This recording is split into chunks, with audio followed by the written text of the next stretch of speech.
አንተ ልጅ ምንድነው አስራ የመላለስክ የምትደውልኝ? 18 ሚሊዮን አሁን ነው የምፈልገው። ሄሎ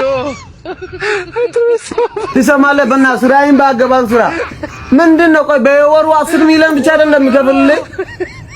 ወይኔ በእናትህ ይሄ ልጅ ሊያሳብደኝ። ስማ አሁን ያ እኔ ወደ ዱባይ መጥቻለሁ ሱፍ ለመግዛት ማለት ነው። እኔ ቀጠሮ አለብኝ፣ የሰርግ ቀጠሮ አለብኝ።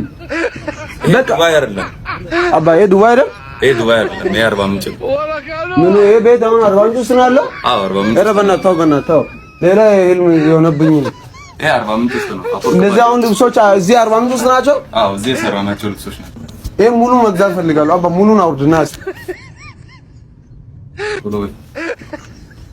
አባ በጌታ ኪሴ ላይ 30 ብር አለ፣ በእናትህ ልውሰድ በጌታ አባ 30 ብር አምጣ ልብሱን ውጣ እዚህ ሰፋ ነው።